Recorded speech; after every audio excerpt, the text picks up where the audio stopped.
Vamos falar um pouquinho sobre as notícias, vamos falar um pouquinho sobre o Fluminense. Muita coisa acontecendo e nessa sexta-feira você vai ficar bem informado sobre o que vem acontecendo. E a gente vai falar um pouquinho de STJD aqui, tá? E a gente começa, a primeira notícia, na verdade, é sobre um julgamento que pode fazer o Fluminense ter alguns desfalques, alguns jogadores impedidos de jogar. Eu não sei exatamente se são desfalques, não. Isso porque no Fla-Flu, o Fluminense teve 3 expulsões com cartão vermelho direto e o STJD, o Superior Tribunal de Justiça Desportiva, marcou para a próxima segunda-feira, ou seja, o próximo dia 10 de outubro, na sede, lá no centro do Rio, na sede do STJD, o julgamento de David Braz, Felipe Melo merecia ser expulso, mas não foi. David Braz, Manuel e Caio Paulista. Por que esses três? Esses três tomaram cartão vermelho direto e foram denunciados pela Procuradoria do STJD no artigo 250 lá do CBJD, né, do Código de Justiça Desportiva, por praticar ato desleal ou hostil durante a partida, prova o equivalente. Ou seja, os três foram denunciados. Normalmente é de praxe quando você toma cartão vermelho você ser denunciado para ir a julgamento, né? Isso é meio que um padrão quando você toma vermelho direto, né? Quando não são 2 amarelos. No caso do Manuel, é bem provável que ele seja absolvido. Ele só pegue um jogo que ele já cumpriu, né? Lembrando, todos esses jogadores já cumpriram um jogo. A mesma coisa, a Caio Paulista, acho que a imagem do jogador do Flamengo, né, é muito mais grave do que a imagem do jogador do Fluminense, né, da questão lá do Cebolinha com Caio Paulista, de botar na mão no pescoço, acho que também deve pegar um jogo lá e que já cumpriu.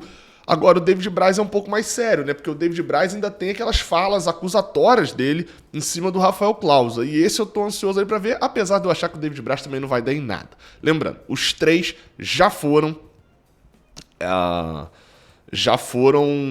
cumpriram, né, a suspensão automática de um jogo. Então, se eles pegarem um jogo ou menos, eles já estão liberados normalmente para jogar. Se eles pegarem 5 jogos, você debita 1, fica ali 4 jogos a cumprir ainda. Tem jogador dessa conta aí que a gente tá desesperado, tipo Manuel, né? Manuel é um que a gente não pode perder de jeito nenhum. Tem jogador nessa conta aí que... Lembrando, a informação que eu acabei de dar é do GE. Globo. E você, agora, sabe o que você vai fazer? Vai ver a vinheta do Giro de Notícias.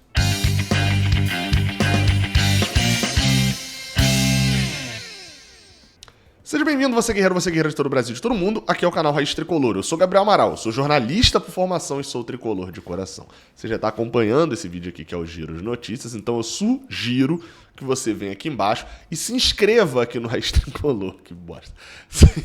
Sugiro também que você deixe o seu like nesse vídeo e que você comente aqui embaixo as suas opiniões. Esse vídeo é patrocinado pela Bet7k e, cara, destaque importante, eu vou continuar repetindo aqui. A Bet7k, a casa de apostas esportivas que patrocina aqui o Raiz Tricolor, está sorteando uma banca de R$1.000. Exatamente, você vai ter sua continha lá e na sua conta, pum, pingou lá R$1.000. Esse sorteio é, obviamente, se você usar o link que está na descrição, ir lá no Instagram deles e comentar na foto que está lá fixada do sorteio, comentar marcando um amigo e seguir a página da Bet7k. Faça isso. Vai lá, porque você tem a chance de ganhar R$1.000 na sua conta nas apostas, né? A banca de R$1.000. Aproveita e faz o seu cadastro também na Bet7k, que você vai ter que ter o cadastro, né, para usar, porque eu tenho certeza que vai ser alguém aqui do canal que vai ganhar essa banca de R$1.000. Usa o link que está na descrição, vai lá e faz o seu cadastro e faz também o seu comentário lá no Instagram da Bet7k. Vamos embora. O segundo assunto é um assunto bem rápido. Eu falei no último de expulsão, né, expulsões feitas pelo Rafael Claus. Um erro para mim absurdo naquele de Manuel ter sido expulso e não Felipe Melo, dentro do que foi aquele Fla-Flu. Para o próximo domingo, a Fluminense e América Mineiro já tem o árbitro e será ele, Leandro Pedro Voaden. Bem, tá divulgada a escala de arbitragem. É difícil assim, né? Vocês sabem que normalmente eu tenho um pouco mais de informação ali sobre os árbitros. Eu nem acho todo árbitro ruim, igual e tal. Nosso desempenho até com o Voaden, ele é bom, assim, nos últimos 2 anos, né? São 4 vitórias e um empate aí em sequência. São 2 jogos contra o Red Bull Bragantino, vitória contra a Chape. A vitória nesse Brasileirão, inclusive, que a gente teve ele no apito. Foi o 5-3 contra o Atlético Mineiro, mas é um árbitro muito ruim e me incomoda profundamente ver esse cidadão apitando. E curiosamente, mais uma vez ele apita no Rio de Janeiro. Ele já apitou 21 jogos do Fluminense aqui no Rio de Janeiro. O nosso desempenho com ele aqui é ótimo. São 14 vitórias e só 2 derrotas. Mas ainda assim, árbitro ruim é árbitro ruim, né? Enfim, então fica aí a minha moção de repúdio. Bem, outro assunto é sobre Fernando Diniz na seleção. Exatamente. Durante um evento lá na CBF, Edinaldo Rodrigues, que é o presidente da CBF, falou o seguinte: o futebol brasileiro tem um manancial extenso de grandes treinadores. Seria injusto citar só esses 3, que estavam na pergunta, né? Dorival Diniz e Abel Ferreira. Não quero esquecer de nenhum, ratifico os nomes que você coloca, mas teria que citar outros 10 nomes, afirmou Edinaldo Rodrigues, né? Que é como ele é chamado. Bem, basicamente, a pergunta foi feita sobre os nomes mais bem avaliados internamente para assumir a seleção após a saída de Tite. O nome de Fernando Diniz, a gente já sabe disso, já foi amplamente divulgado, informações saindo em vários portais que cobrem o Fluminense, lá de fora, etc., que o nome de Diniz é bem avaliado, tanto por quem está na comissão técnica hoje, que é o Tite, e vai participar da escolha do próximo treinador. Lembrando, a gente já sabe que o Tite vai sair, né? Ele já falou isso. Também bem avaliado internamente por outros setores da CBF. O nome de Fernando Diniz é avaliado. Hoje, os 3 principais nomes citados pela imprensa brasileira são o de Dorival Júnior, Fernando Diniz e Abel Ferreira, com uma possibilidade minúscula, na verdade, do Abel Ferreira, não por qualidade, mas pelo fato de ser estrangeiro e ainda se ter um purismo aqui no Brasil de não querer colocar um treinador que não seja brasileiro na seleção. Sendo assim, Fernando Diniz, que essa semana, inclusive, saiu notícia sobre uma possível renovação dele no Fluminense no portal GE. Globo, fica aí aquela história, né? O Fluminense já abriu negociação para renovar com o Diniz numa matéria da terça-feira e agora, mais uma vez, a CBF citando Fernando Diniz para assumir a seleção. Qual que é a sua vontade? Você queria que Fernando Diniz assumisse a seleção mesmo? Ou você... Eu tenho minha opinião, né? Eu acho que não dá certo. Pelo jeito que o Fernando Diniz trabalha, acho que não dá certo. Qual a sua opinião? Comenta aqui embaixo. E a gente vai para o último assunto, que é um assunto, cara, não é um assunto simples de ser falado, tá? Mas a gente vai tentar aqui trazer com bastante informação, que é o que eu acredito que você mereça. Vamos lá. O Avaí, na noite dessa quinta-feira, dia 6, né, de outubro. Bem, vamos lá.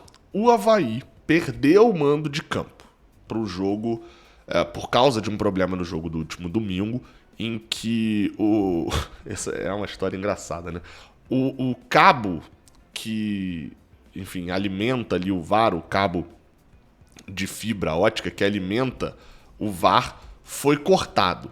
Ao que tudo indica, pelas primeiras informações, esse cabo ficava fora do estádio, né? Então foi algo ali meio que uma falha da polícia militar de não colocar ali certinho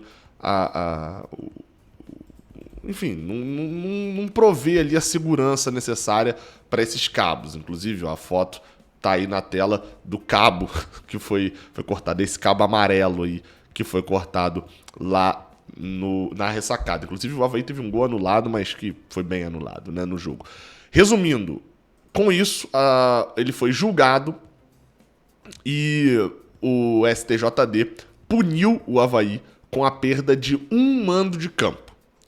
Dito isso, um mando de campo que ele foi punido, o Avaí jogava, né, foi punido nesta quinta-feira, dia 6, e foi punido, obviamente, o jogo contra o Botafogo no mesmo dia, não tinha como você cancelar e botar esse jogo para outro lugar no mesmo dia. O próximo jogo em casa do Avaí é contra quem? É óbvio que é contra o Fluminense, você tá vendo isso no Raiz Tricolor, né? Então, é contra o Fluminense no próximo dia 15. E, segundo as matérias que foram publicadas, essa punição ocorre pro jogo contra o Fluminense. Então vamos lá. A princípio, o Avaí não poderá mandar o jogo contra o Fluminense na ressacada. O que diz o regulamento sobre perda de mando de campo. O que diz o regulamento? Quando se fala, porque aí fala assim, perda de mando de campo. Pera aí, mas o jogo vai ser com portões fechados? O jogo vai ser na ressacada mesmo? O jogo vai ser... Então, a gente vai pro regulamento. Não tem erro. Olhar o regulamento não te dá erro, porque é só você ler o regulamento. E o regulamento diz o seguinte. Se um clube... Deixa eu botar um pouquinho para baixo aqui, que vai te facilitar. Se um clube for punido com perda de mando de campo, conforme previsto na lei e no artigo 213 do Código Brasileiro de Justiça Desportiva, caberá exclusivamente ao Diretório de Competições, DCO, né? Enfim, determinar o local na qual a partida deverá ser disputada. Aí beleza, mas vem os parágrafos, né? 1. A cidade do estádio substituto deverá estar situada em distância superior a 100 km da cidade sede do clube e de onde ocorreu o incidente que gerou a punição. Caso não seja a mesma cidade, observados os padrões rodoviários do IBGE. Leia-se, tem que estar a 100 km de Florianópolis. Os estádios que tem dentro de Santa Catarina a 100 km são o Heriberto Rios, do Criciúma, está a 100 km da ressacada. Você tem também os de Chapecó. Mas pelo que eu vi, eu achei alguns estádios ali que são um pouquinho... Achei algumas perdas de mando de campo do Figueirense, né, rival do Avaí, e ele, em 2014, ele levou esses jogos para o norte. Ele levou para a Arena Barueri, um jogo contra o Corinthians, para o norte, que eu digo, a norte de Santa Catarina. Né? Levou para a Arena Barueri contra o Bahia, o jogo, e levou para o Estádio do Café contra o Santos. Que o Estádio do Café é o Estádio de Londrina, no Paraná. Então, ele levou o jogo para o Paraná e levou para São Paulo. Pode ser uma das opções para o Avaí. Mas vamos continuar lendo. A critério do DCO, o estádio substituto poderá situar-se em outro estado, desde que a federação local que estiver recebendo a partida esteja de acordo. Isso é óbvio. Qualquer federação vai querer um jogo de Série A lá, porque é mais dinheiro entrando. O Avaí é um time que está disputando para não ser rebaixado. Enfim, minimamente a gente passou por isso contra o Atlético Goianiense. Por mais que a torcida esteja fria, por mais que... Né, é pior você pegar o Avaí dentro de casa do que pegar fora. O Avaí também precisará viajar, seja para o Estádio do Café, seja para o estádio da Arena Barueri. E aí, 2 pontos contra a punição. 1. A viagem para Florianópolis é extremamente tranquila para o Fluminense. Tem alguns voos aí durante o dia, é uma capital, então você vai direto para a capital, é de boa. Se o jogo for para Londrina, ou o jogo for para Chapecó, ou o jogo for para Criciúma, ou o jogo for até mesmo para Barueri, você tem, além do percurso de voo, né, você tem o famoso voo rasteiro, ônibus, também nesse período. Dificulta a sequência de jogos do Fluminense, cansa mais o time, isso é pior, a viagem fica maior para a gente. E também solidariedade aos amigos que já compraram passagem, que já iam para Florianópolis para o jogo. E aí? Você acha uma boa o Avaí perder o mando de campo para o jogo contra a gente? Será que a punição vai ser de fundo deixar para o jogo seguinte? Lembrando, já tem algumas pessoas falando que o Avaí planeja pedir recurso, né? Contra essa punição, enfim, tentar um efeito suspensivo, alguma coisa desse tipo. Confesso que a gente vai ter que ficar ligado no noticiário. Beleza? Tamo junto. Boa sexta para você. Até a próxima. Valeu.